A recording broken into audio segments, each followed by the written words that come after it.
In 1048 per 28 posti da educatrice negli asili nido del comune di Padova. Un concorso quasi tutto al femminile, solo una ventina i maschi partecipanti. Una selezione attrezzata in fiera con zona allattamento e area di passeggiata all'aria condizionata per papà e nonni al seguito delle concorrenti con i loro figli piccoli.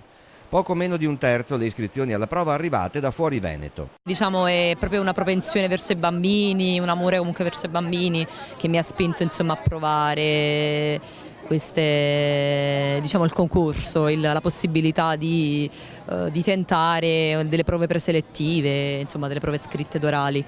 Posso chiederti dove sei? Io sono di Napoli. Io sono pugliese, vengo dalla provincia di Taranto, Grottaglie. Fare l'educatore è una mission, come i medici. Quindi o davvero la senti dentro o è meglio non farla. Però forse è meglio sotto il pubblico che sotto il privato?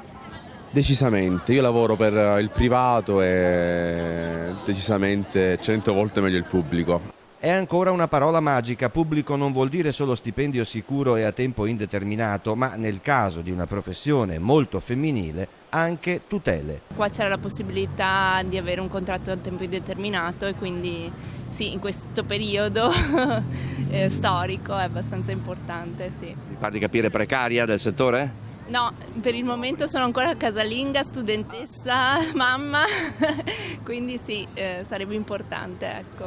È un lavoro che ti dà tanto, sicuramente, a livello emotivo e a livello personale, perché c'è la possibilità di imparare ogni giorno ed è questo forse quello che motiva ad andare avanti.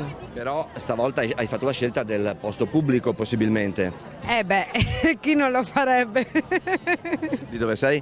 Di Padova.